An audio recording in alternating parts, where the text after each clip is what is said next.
Antes de falar da teopoética de Chiara, eu queria somente dizer duas palavras sobre a experiência com a literatura. É uma experiência que vem de muito tempo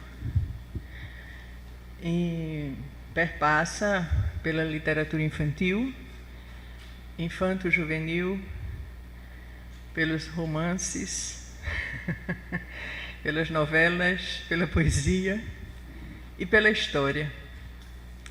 E também pela formação para adolescentes. Então, nesse bojo todo, são mais de 40 títulos, todos editados pela editora Bagaço, uma editora nordestina. E, por exigência curricular, depois que os carnavais da vida pintaram os meus cabelos, é um tal de um pó que soltam lá no Recife, um tal de um talco que gruda no cabelo e não sai. Eu voltei para a academia para estudar né? Bom, isso somente para situar um pouco as histórias. Mas eu vou ler o que eu escrevi. É isso aí, a mística teopoética de Chiara. No moinho da vida, a poesia sempre encontra guarida, até porque, segundo Maria Clara Bingmer, a linguagem humana é tomada pela musa, que a faz viajar na imaginação e na criação, para compor e expressar a beleza sob forma de palavra. Essa linguagem, isso foi a citação de Maria Clara, essa linguagem assume todas as formas e compõe a arte verbal. Eis a literatura.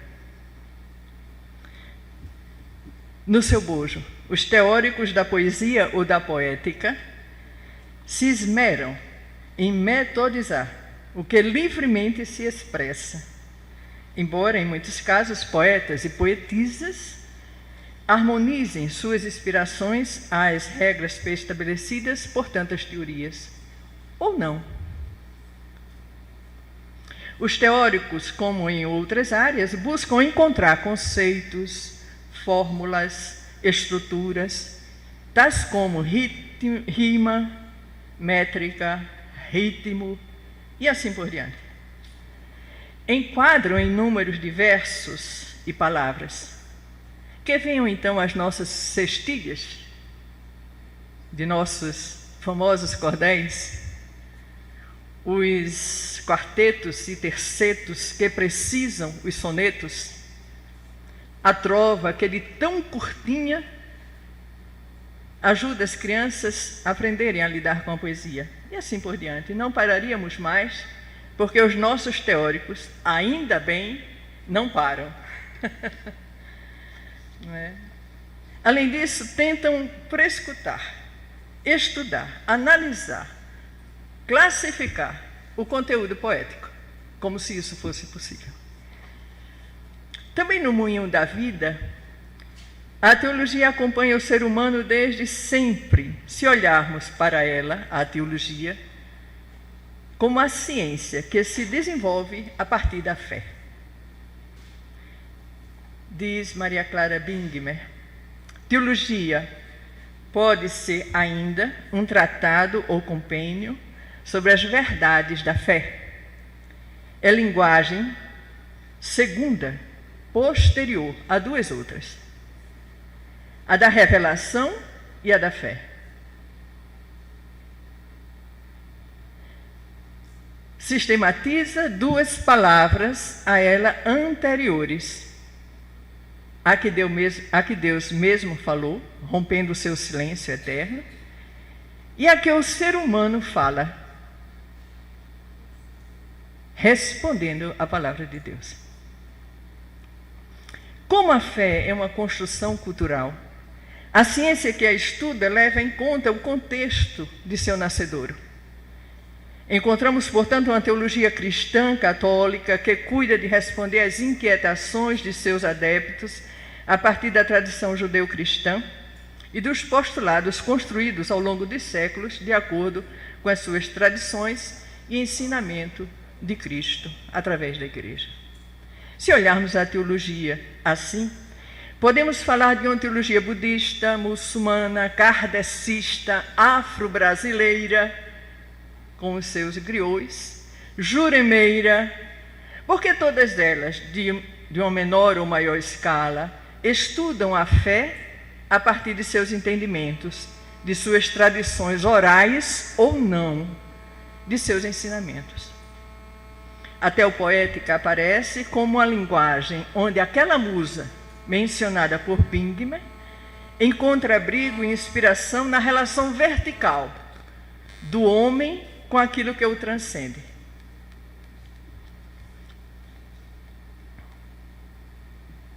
Escuta, compreende, acata a fala de Deus. E a poesia livre ou enquadrada em seus postulados teóricos brota como um hino de louvação, como um convite à contemplação, como contação de uma experiência singular, como um chamamento à mesma e extraordinária experiência. Encontramos a teopoesia que vem dos teólogos e das teólogas, especificamente, ou seja, aquelas pessoas que se embrenham pelos estudos teologais e em seus textos deixam aflorar a veia poética que lhes pertence. E aquela que vem dos místicos e das místicas, que, mergulhados e fiéis aos carismas que receberam como dom gratuito do amor por excelência, transferem para seus escritos aquilo que de mais bonito e profundo compreendem, mas, sobretudo, experienciam no cotidiano da vida. Tais experiências profundas e singulares, via de regra, são vivenciadas na solidão, no distanciamento do mundo e de si mesmo, na busca incessante de encontrar o absoluto que habita na alma e ali repousar o olhar para novamente mirar o mundo sob outra perspectiva, a fé. Assim, consegue compor e expressar beleza sob forma de palavra. Mais que isso, consegue traduzir o eterno belo que carrega dentro de si. A poesia que nasce da mística, pois, tem outro ritmo. Necessariamente não está condicionada às formas e fórmulas ditadas pela teoria literária. Está proporcionalmente ligada à experiência de vida. Segue o ritmo, a métrica, a formatação, se podemos dizer assim, que o carisma naturalmente impõe. Nada mais. Nesse contexto, a poética de Chiara Lubich. Qual, então, o ritmo, a métrica, a formatação da teopoética de Chiara Lubich? Como ela conseguiu entrelaçar duas linguagens em uma única? A que Deus mesmo falou e a que o ser humano fala. Garimpando seus escritos, meditações, temas que exprimem os 12 pontos da espiritualidade que compõem a linha mestra de seu carisma, encontramos uma poesia linear que expressa as duas linguagens mencionadas, a fala de Deus e a fala do ser humano. A primeira exprime a relação vertical que, saindo do absoluto tudo, impregna o absoluto nada, como a repetir aquilo que disse João Batista sobre Jesus: é necessário que ele cresça e eu diminua. Em outras palavras, a coragem de ser nada, para que o carisma assumisse forma, ritmo, métrica e cumprisse aquilo que lhe é devido, missão que continua através de seus herdeiros. Portanto, do alto ao chão, e deste chão, a elevação do tudo Do nada, desculpe, ao tudo. Imerso completamente na luz. Este nada imerso completamente na luz, a ponto de se poder dizer, com a vida, luz da luz. A segunda linguagem é a horizontal, onde a simplicidade é a tônica por excelência.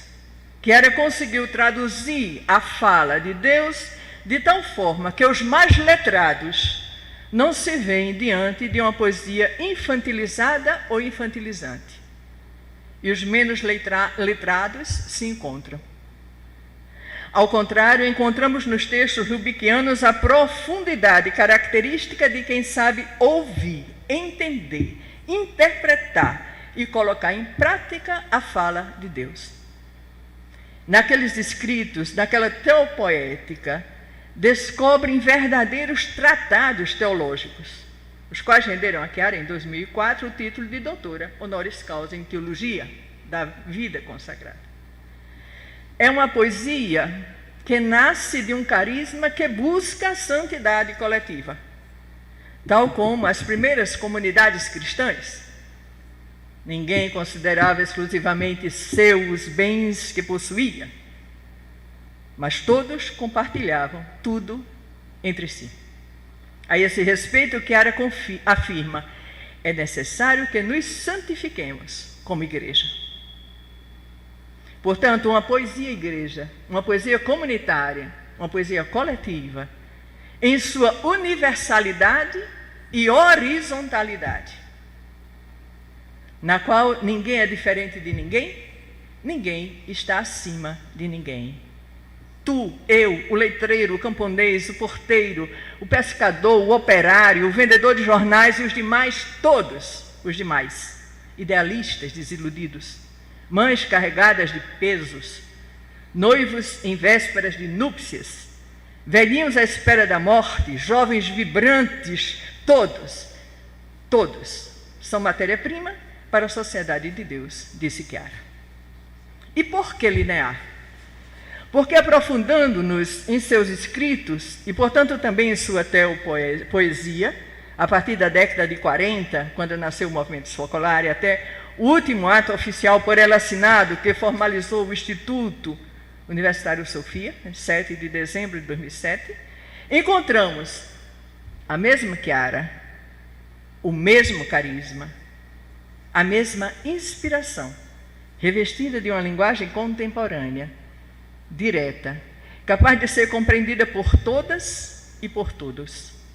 Simbolicamente, durante o seu funeral, sobre o seu esquife, apenas o pequeno evangelho e 3 cravos vermelhos, a lembrar o dia de sua consagração, 7 de dezembro de 1943, quando, em sinal de íntima festa, ao sair da capela, comprou 3 cravos vermelhos para depositar aos pés do crucifixo.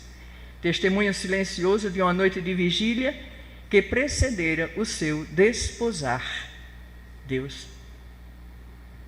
Eis o último poema. Aquele que apenas a alma escreve, porque a caneta já não se faz mais necessária. Pode existir poema maior e mais significativo? A metáfora da caneta foi mencionada por Chiara e foi mencionada também hoje de manhã, quando em setembro de 77, no 19º Congresso Eucarístico em Pescara, apresentando a experiência do movimento, se expressou assim: a caneta não sabe. A busca da teopoesia em Chiara Lubich é insondável.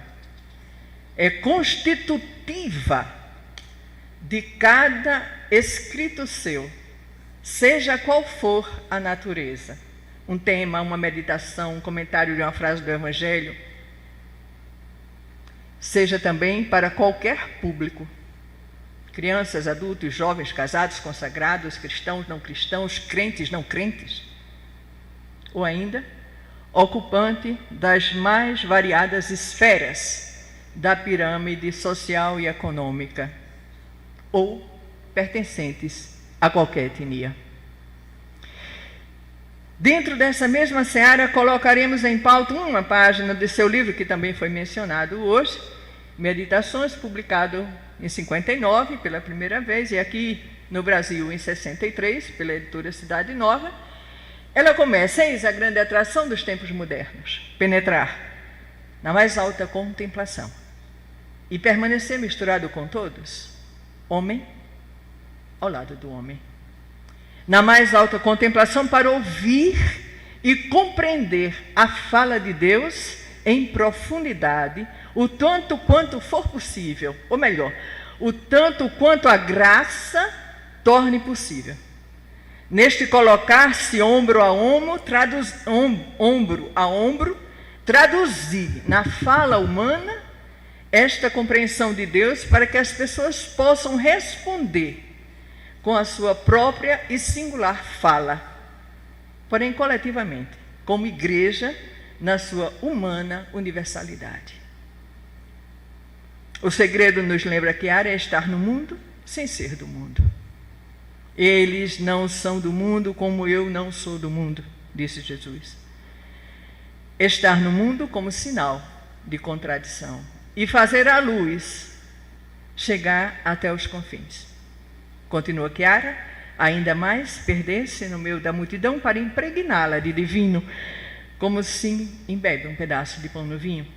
Ainda mais, feitos partícipes dos desígnios de Deus sobre a humanidade, traçar sobre a multidão recamos de luz e, ao mesmo tempo, partilhar com o próximo a injúria, a fome, os ultrajes, as igrejas fugazes.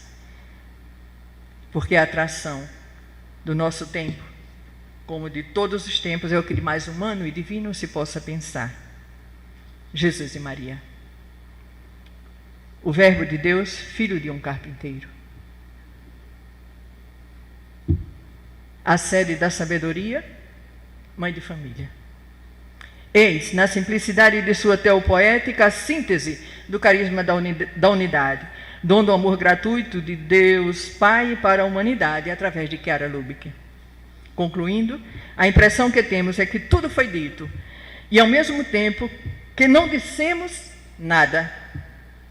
A primeira, porque encontramos nos versos da teopoética de Chiara a ideia completa do carisma da unidade e profundamente coerente com o mesmo.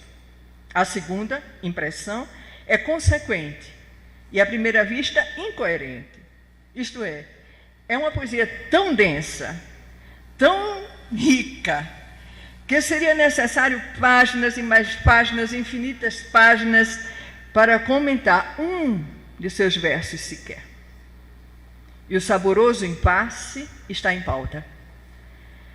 Por isso nos ancoramos naquilo que disse o Papa João Paulo II na audiência geral da quarta-feira de 12 de agosto de 98, quando folheamos certas maravilhosas páginas de literatura e de filosofia.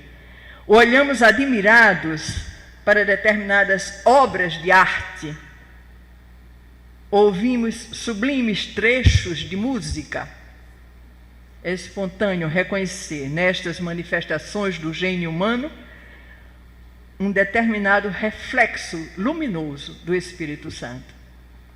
Por fim, retomando as colocações de Maria Clara Bingler, podemos apresentar Chiara Lubich como artista da arte verbal, da arte das letras.